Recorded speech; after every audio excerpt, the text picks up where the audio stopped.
Hey everybody, Jeremy Markovich here. Two quick notes before we get going. First, this podcast has a new home. It's now part of the North Carolina Rabbit Hole, which you can find at ncrabbithole.com. There you can check out previous episodes of Away Message, you can find any new episodes that we're putting out, and if you like this podcast, I think, no guarantees, but I think you will like my weekly newsletter.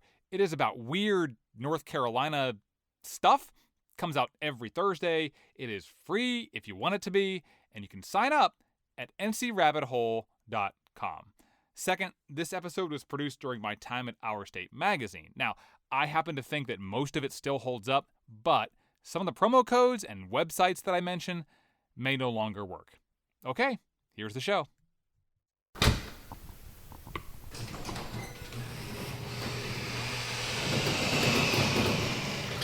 One morning, 3 years ago, I opened my garage door and started walking. Okay, it is 8:31, and I am setting off.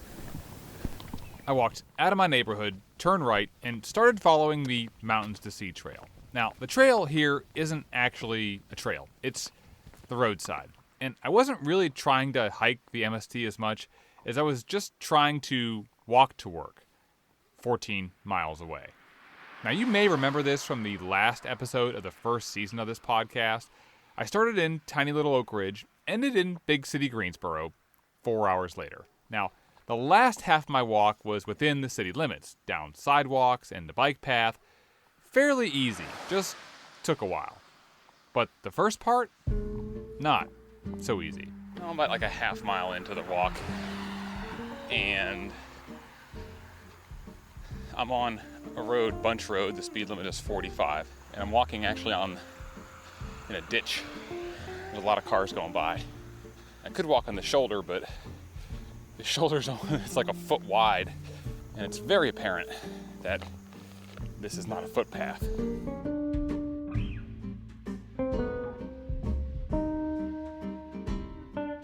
Every time a car came, I'd jump off the road just in case the person behind the wheel was texting or something.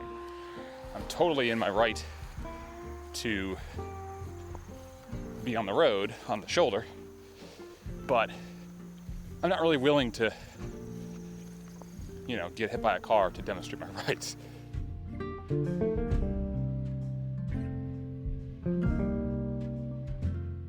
Every time I jumped, I'd land in the ditch, and then the car would pass, and I'd get back out of the ditch, and then another car would come, and I'd jump back in, and on and on. It was slow going, and because I was worried about twisting an ankle, I didn't look up as often to see the horse pastures, the rows of corn and tobacco and soybeans.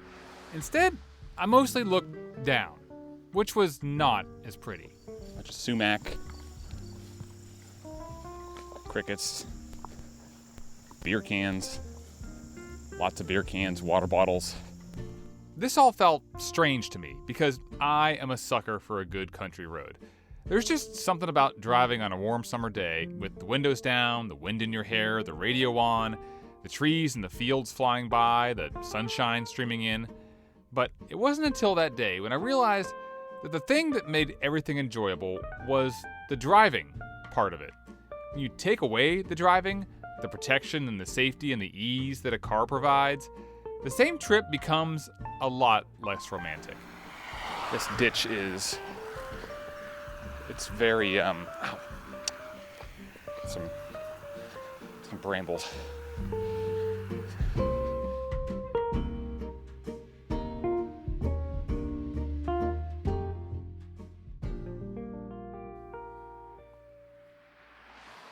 So, if that sounds like fun, then buddy, have I got some news for you. If you decide to thru hike the Mountains to Sea trail, you are going to spend hundreds of miles walking on roads just like that one, watching out for cars, dealing with the sun, and being very aware of how often the state highway crew comes out to mow. A full third of the MST runs along the roadside, and while that is changing, right now, it is what it is. Where I would guess in the next 5 to 7 years, there will be enough new trail that it will make the trail really appealing to more people than it is right now. That is Kate Dixon, the executive director of the Friends of the Mountains to Sea Trail. Like, I think a lot of people who do the trail right now really love the experience, but I think you need to be a pretty intrepid hiker in order to take that on. Now, if you're wondering how intrepid, consider this. The Mountains to Sea Trail was created in 1977, but it was 20 years before anybody actually hiked the entire trail.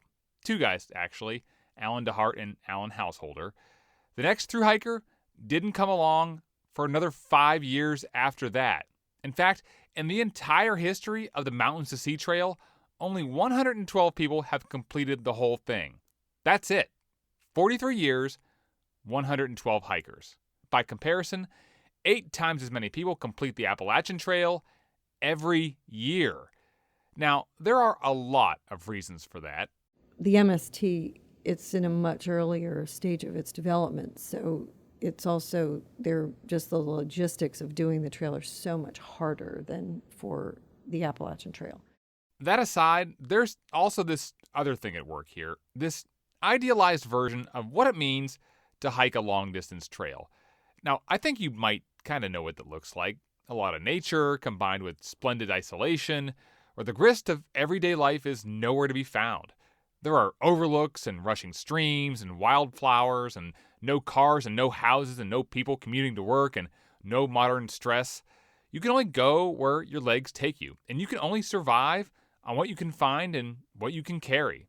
It all sounds so beautifully simple, right? Except, no. If you want to finish the entire MST, you have to get rid of that notion. Because if you came to this trail to get away from everything, you're eventually going to be hiking on the side of a road right back in the thick of the world that you were trying to leave behind.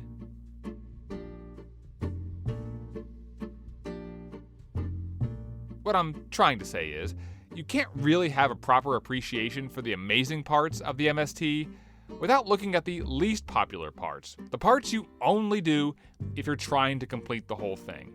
And those parts are going to be hot, and gritty, and loud. There will be traffic, lots of traffic. Strangely enough, walking and biking through a busy road built for cars can be isolating in its own way, but it can open your eyes to things that have always been right in front of you, things you didn't even know were there.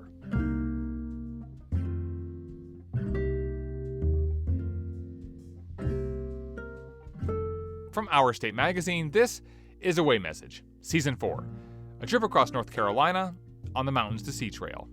I'm Jeremy Markovich.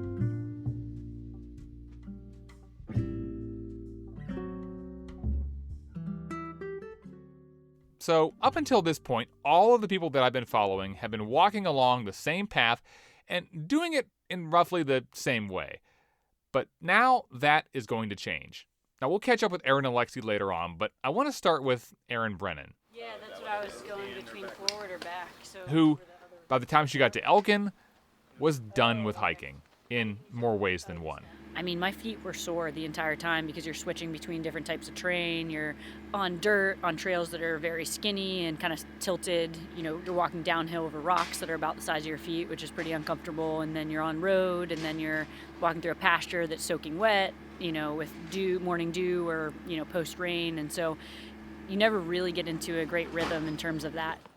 But remember, Erin's plan was to hike the first part of the trail in the mountains, to kayak the last parts along the coast, and to bike the long section in between. And in Elkin, she and her partner Thomas were slowly but surely making the transition from backpacking to bike packing. How did you get the skin knee? Well, we were riding around a little bit this morning, and I switched to my clip-in shoes. So I've fallen 3 times already in the first 2 or 3 hours of riding. All pretty minor, and I'm kind of glad that it happened because it got the fear aspect out of the way. I haven't fallen. A few days later, hey, they rolled into Oak Ridge where I live. So I ran over to the park where they were camping, and I brought my kids. What about, have you ever had s'mores? Oh yeah, I love s'mores. I think that's the best part about camping, don't you? They said hi, and then they went off to the playground. That way I could get a better look at what Erin had carried here on her bike. An entire pizza. So you had Bill's Pizza this morning for breakfast? Yep. Started with the Hawaiian and then went meat lovers because that is probably like 500 calories a slice. Erin and Thomas's bikes are built to carry a lot of things. They're really heavy duty with knobby tires, a bulky frame, and a bunch of saddlebags. So it's kind of like driving like a Big Mac truck, except for it's a bike. Well, I've never driven a Mack truck, but maybe. Like, seriously. Drives less like a sports car and more like a barge. And it's heavy. Maybe a little too heavy for the kickstand. Oh! Every time I'm nervous that that's, not going to catch. It's just going to go tumbling over. I'm the only one with a functioning kickstand right now. Oh, man. And I'm worried it's going to... What happened to you? Yours bust off, or? Mine broke the first day, so it's just way too much weight for a kickstand.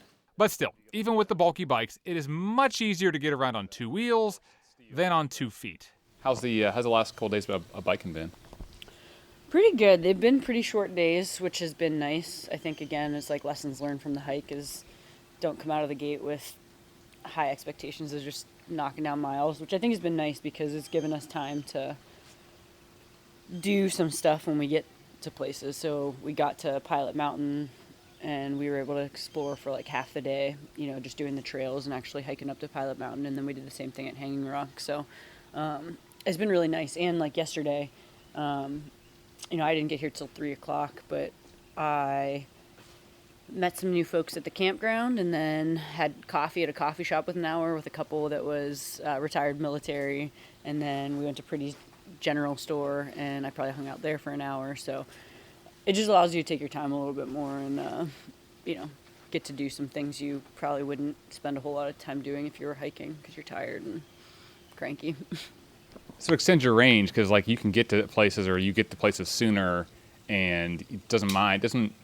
You could like go up and like hike around Pilot Mountain because you're like, I've been on the bike all day. I'll just walk around. And versus like if you were on a hike and you're like, well, this is a side trail. It's like an extra 3 miles. I don't want to add that to my day. Yeah, we did no extra hiking when we were on foot. We didn't detour to see anything. We kind of laugh like we missed like Stone Mountain and I'm trying to think of what else.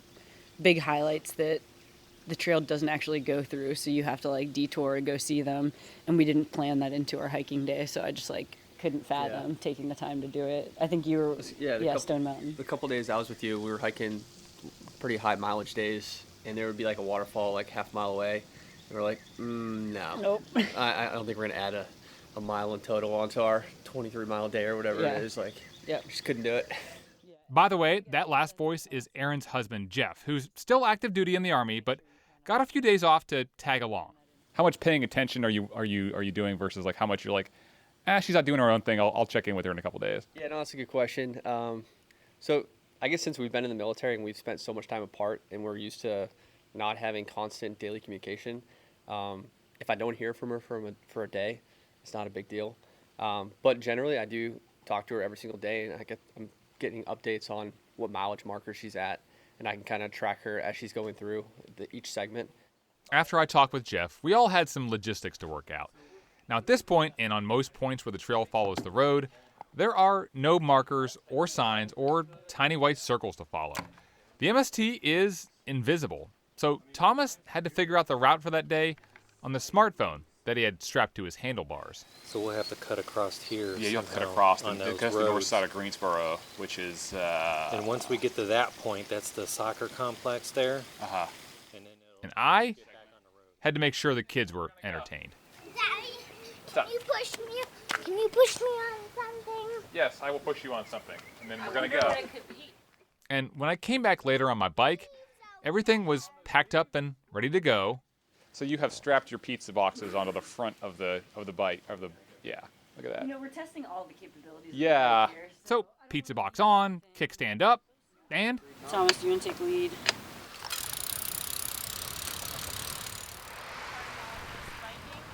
what's that? Out in these country areas, Yeah.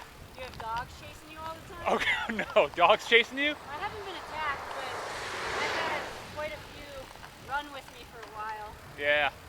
2 little ones acted like they were going to attack me, but they didn't do anything. But dogs all over the place. I ended up sticking with them for about 3 miles, riding down a state highway, and then stopping at the street at the top of my neighborhood for one last goodbye. See y'all later. Next time. Bye. And for a while, I didn't really hear much from Erin. Now, I knew that this part of the trip would go faster because obviously you can cover a lot more ground on a bike than you can on foot. But what I didn't really think about was just how fast it would go.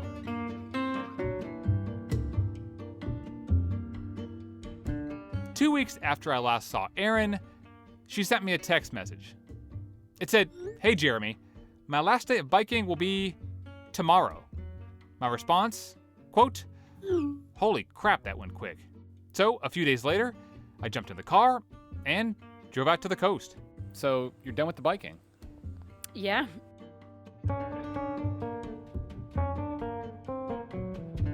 Erin left Clingman's Dome on May 15th. She got to Elkin, about 375 miles away, on June 19th, 35 days later. Now, don't worry, I'm going to do the math here for you. That is an average of about 11 miles a day. But it took her about half as long to get from there to the Atlantic Ocean. Basically, she covered 600 miles in 2.5 weeks. To break it down for you even more, 11 miles a day hiking versus 33 miles a day biking. Like, how did it go? Yeah, the biking was a blast. Honestly, like looking back on the past couple weeks, it's just really just kind of like fun memories. You know, the hike really fun in and of itself as well, but I think there's a lot more hard times with the hiking. You know, like you're like earning every step with the hike, whereas with the bike, you are so mobile and, you know, sometimes the miles come a lot easier. It's a complete game changer. For one thing, the days, they're shorter. I would say, like, the way I did it pretty slowly, all things considered. Again, I think my longest day was just under 80 miles, and that was my last day. And I still did that, you know, starting at 6:30 in the morning, and I was done before 3 o'clock. That extra time and extra range both allow you to experience things that have nothing to do with hiking or camping or trail life. One of the nights, my husband Jeff came out for, I think, 4 or 5 days of biking. We were planning on camping either, I think, at Enos River State Park or even the Falls Lake area. But then we decided to go into Durham that night because we realized it was only an hour bike ride away. So Durham itself isn't on the trail, but we biked from Eno down to Durham and got in. We Airbnb'd a tiny house in somebody's backyard, and we went to a Durham Bulls game, went to get a nice dinner, and that was just kind of an unexpected, you know, spontaneous thing we did that, you know, we never would have done if we were on foot. So Erin at one point told me that at a community support stop, someone from a VFW post gave her a gift card to the Outback Steakhouse. And at first it's like, okay, I'm hiking the Mountains to Sea Trail. What am I going to do with an Outback gift card?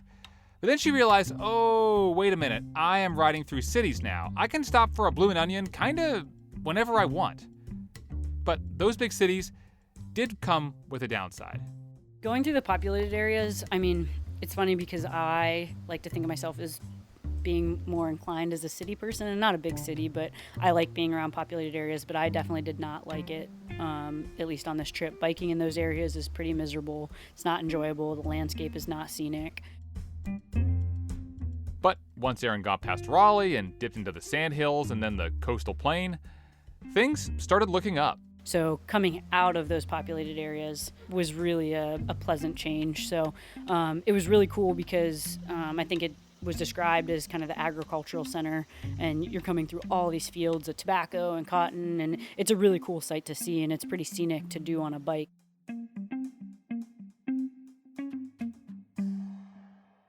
Erin zipped through eastern North Carolina, through little towns like Smithfield and Clinton, White Oak and Burgaw, and for the first time, she was out there, completely alone. So when did you and Thomas decide to split up? Yeah, it was kind of funny. We didn't necessarily decide to split up. It kind of just happened.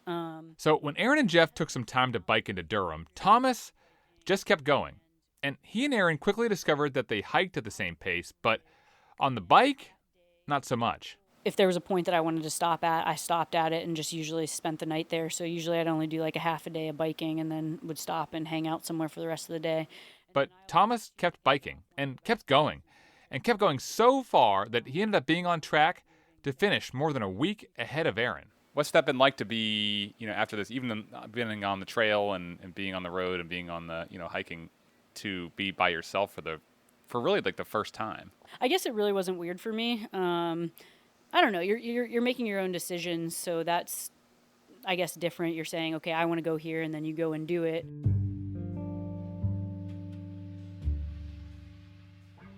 That got me thinking about something that Erin told me back in Elkin. She said that she felt a change coming on, a subtle one. In the Army, she said, there was a team mentality, that a lot of your decisions were made for you. There was a structure and a chain of command, but out here on the road, and especially now that she was riding by herself, the we finally gave way to the me. Erin could go at her own pace, go see what she wanted to see, camp where she wanted to camp. She was alone and free. You don't have to worry about texting the other person and being like, hey, like I maybe don't think I want to push the next 30 miles. I guess you don't have to do those kind of coordinations, but I guess it hasn't seemed like such a big, dramatic, shift.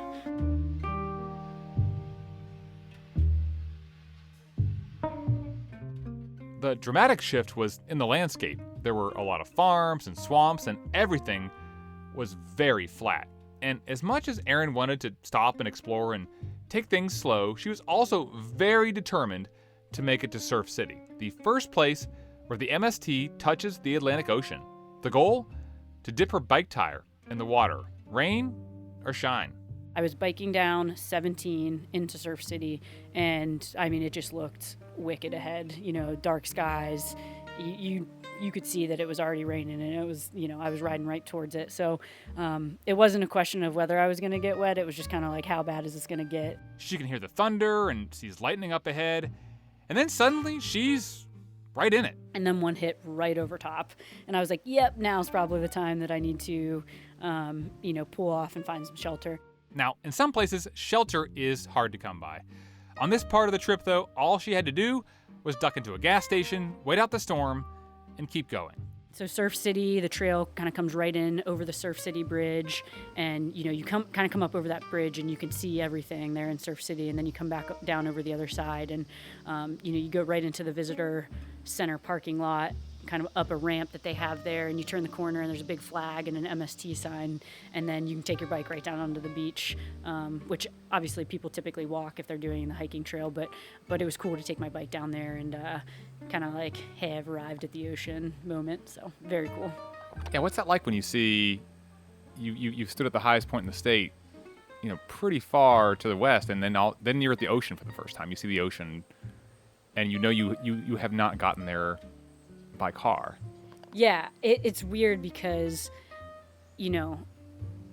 I feel like it hasn't been that long of a trip, but it makes it seem like it was a really long time ago that we stood, on Klingman's Dome prior to stepping off for the first time. And it just really cool, honestly. Like, you think about North Carolina, that's what it makes me think of is wow, how crazy is it that North Carolina has all of these things? Like, I stood on, the highest point on, the Appalachian Trail, the first day, and then here I am standing on the beach, and, it literally makes you kind of do like a time lapse in your mind, over the last 2 months or so.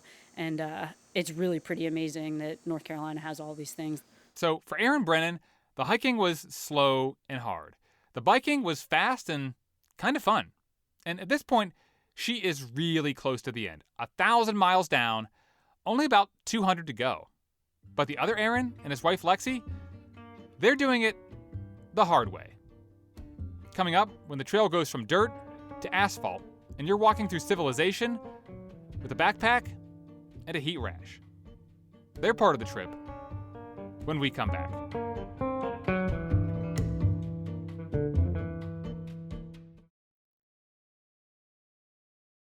When I was talking with Erin, the other Erin, Erin Brennan is her name, and eventually she will come zooming. She and a guy named Thomas who has a beard will come zooming by you on bikes. Okay, awesome. Okay, that's gonna be fun. Erin. You'll know. Yeah. And she knows you guys are out here too. I'm gonna have to text her and Awesome. they made it before you.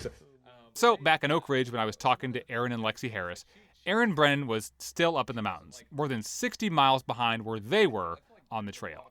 Now, both of them knew that the other hikers were out there. In fact, I had tried to connect them all via text message. So, and I still need to get you Erin and Lexi's contact info, so Yeah. I need to text. And look, I'm not like a producer on The Bachelor. I'm not trying to contrive situations here, but I am still a producer, and I was really rooting for the moment that Erin and Lexi and Erin would come up on each other on the trail and actually get to meet. So while I waited for that to happen, everybody kind of kept going, mostly in silence. It had been a while since I heard from the Harrises, and so after I drove out to see Erin and Brennan on the coast, I texted Erin and Lexi, and we set up a designated meeting place. Am I right that this was your first time at Bojangles? I believe so. The Bojangles in Goldsboro, North Carolina. Like, you all are so, like, nice and polite. Like, I've never heard anybody go into Bojangles and say, like, what would you get? Like, I don't think anybody ever asked that question. Because you're like, what's good here? I love asking that when I'm in any restaurant. But Anyway, we settled into a corner booth, and right away, I found out that Lexi and Erin did not meet each other, because while Erin Brennan was flying across the state on a bike, Erin and Lexi were nowhere near the trail. we took a break and went to the beach, Curie Beach, for a week. Which was delightful. Which was so awesome. We ate so much. We just like lounged.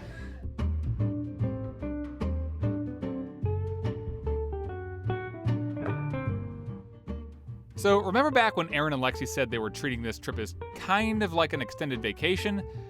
Well, when they got to Durham, the Harrises left their extended vacation to go to the beach on another vacation.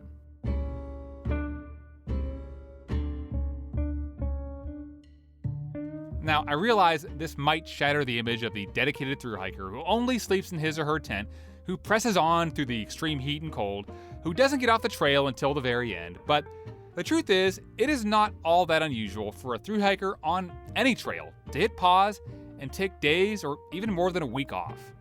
Because, look, hiking is tough, and sometimes the real world intervenes. Earlier on, Erin and Lexi got off the trail for a few days to go to a funeral. Erin and Brennan went home to Southern Pines for a weekend or two to deal with bills and some paperwork. The point being, there's no right or wrong way to complete an entire trail. Some of the people who hike the MST start at the ocean and head west. Some people have skateboarded parts of it or done bits on horseback.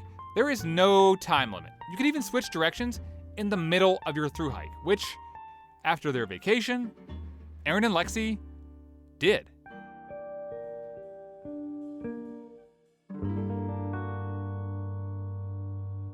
We've been back on trail for a couple days, feeling pretty good. So after their trip to Curie Beach, Erin and Lexi got dropped off on the trail, but not in Durham, where they'd left off. I don't know. We're in Clayton this afternoon, and we've taken a short day. We're gonna try to sit somewhere, watch the U.S.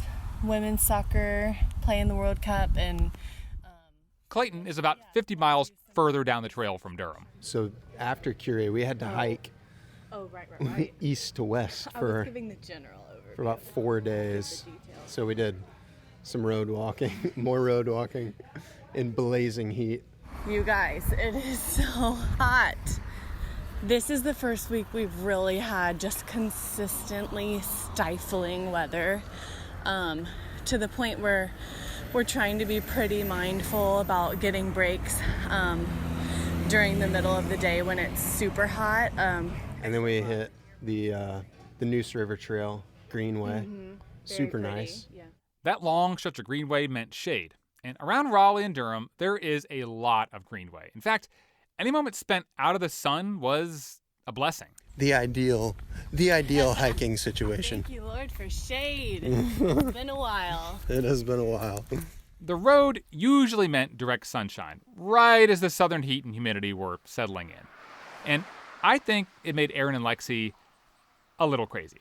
So I went back and listened to some of the recordings from the MST. So, the other day, I don't think it's recording, baby. I think it is. Okay. I can't tell because of the sun. We're gonna go with it. In one of them, they're on the roadside, trying to pass the time by singing. And Lexi, she wants to sing songs from the softball fields of her youth. I'll sing it. Actually, we'll sing it. Oh my God. Okay, 1, 2, 3. Rolling, rolling, rolling, the pitcher's going bowling. She'll kill ya, grave digger. Give those worms a helmet. Save the worms, save the wormy, save the wormy, save. But Erin, who has never shown me anything even approaching anger so far in the trail, sounds sort of ticked off at the sun. In an Erin sort of way. But Erin, if you had a different theme song It's also for your days out here, For my days out here? what would it be? Oh my gosh. Something about the sun. Here comes the sun. No, not that one. Too happy. Too happy? What's the one about walking on the sun? I'm walking on sunshine. I don't know. That That, one? sounds too happy too. Something you- about being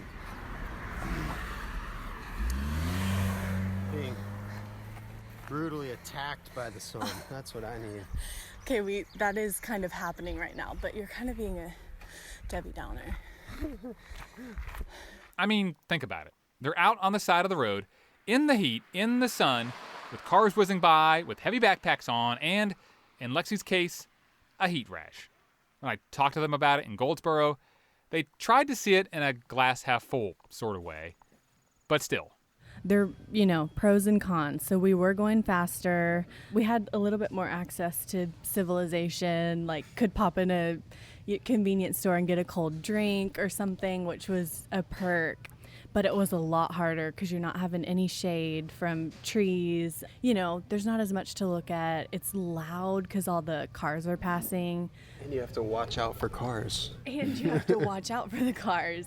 A lot of the places we were walking clearly are not built for pedestrians, and so we would be on busy roads, oftentimes crossing bridges, and there's just very little shoulder, and sometimes the cars are honking at us like they're mad, and we're like, we don't have anywhere else to be, we're on this trail. This is our trail. Leave us alone. Yeah. And so that can be kind of challenging for sure. I think we did pretty well with it. One thing that probably helped was we did a little bit more music or listening to podcasts, which I feel like we did very rarely in the mountains just because there was so much to look at, and we didn't have as many opportunities to charge our phones. But being on the roads, that was kind of a treat that I didn't feel guilty using because there wasn't quite as much to look at, and you've got all the traffic noise and stuff, so that was nice. And I did a self-directed sociology case study and just waved to every car and noted the many different ways that people would wave or not wave back. So what are your findings? It was a wide range of responses. I got some glares, I got some people just ignoring me, and then some people would really enthusiastically wave back. A few people even waved to me before I waved to them. Those were the real treats. So, yeah. Oh man, that was great. Super fun research. Yeah.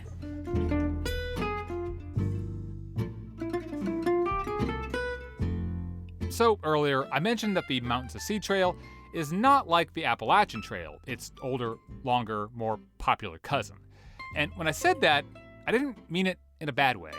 Because yes, on the AT, you're not really dealing with a long stretch of road walking, you're not really dodging cars, you're not one of only a handful of thru hikers, but on the AT, you can sort of lose touch with reality. The trail never leaves the mountains. Some people describe it as an endless green tunnel. On the Mountains to Sea Trail, the mountains are only the beginning. Because when you get to the Piedmont, you're back in the middle of the state where the people are. You're walking through big cities, and you're seeing everything, and everybody is seeing you in a whole new light. One day we sat outside of that Dollar General and had our lunch, and these two little, adolescent girls came up to us, and one of them kind of was the ringleader, and she asked us what we were doing, and she knew about the trail because a portion of it in Durham right now, there's a lot of construction going on, so it's kind of been reworked through her neighborhood. And so, she lives right on trail, at least for now. And so her mom came over after and gave us her address and was like, when you guys pass our house, feel free to come in, get a snack, get a drink, sit on our rocking chairs. that sort of thing. And that's the thing.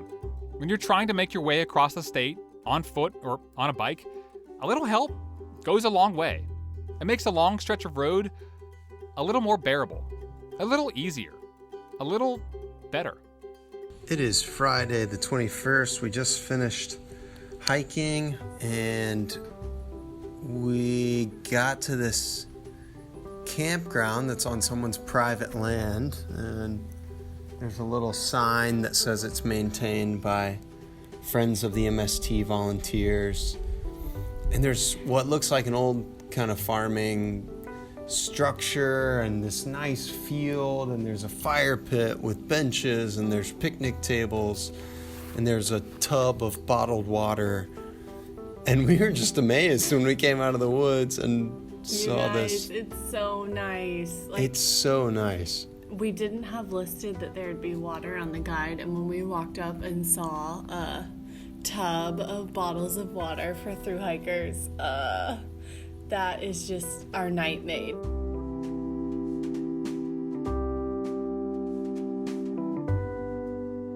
There's a term for these people who help hikers without expecting anything in return. Trail angels. We'll meet some of them in our next episode, and later in this season, as we near the end, all of our hikers face their biggest challenges yet. Yeah, to be honest, it was really defeating, and it was like a really tough moment for me.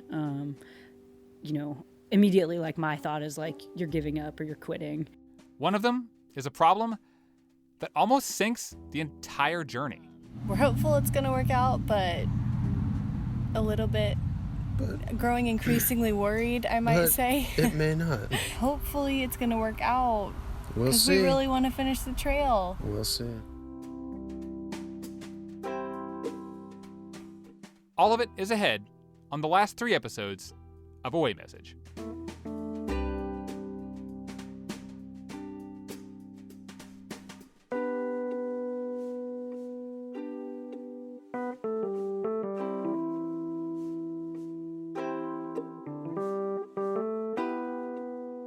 This podcast is a production of Our State Magazine, celebrating North Carolina for more than 85 years. Head to ourstate.com, click on subscribe, and use the promo code AWAY to get $5 off a year's subscription. It is our thank you for listening to the show. This episode was produced by James Mishkowski. Our intern is McKenna Smith. Our website is ourstate.com/podcast. If you like the show, please give us a good rating or review and tell a friend. I'm Jeremy Markovich. Thanks for listening. We'll see you back here again in 2 weeks.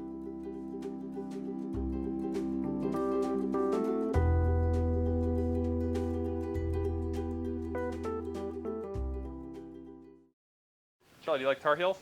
Yeah. Why do you like the Tar Heels? Oh, yeah, you were. I love Tar Heels. You love them. Yeah. Because that's where we live. I know that. Huh. Do you like watching them play basketball? Oh, yes. Oh, yeah. Yes, definitely. Definitely. Even football. Even football. Good. Are they good at football? One time they were out We all know the answer, but One time they won. They won they were games. out from basketball. The Duke won. Yeah, sometimes Duke wins, huh? Yeah. Yeah.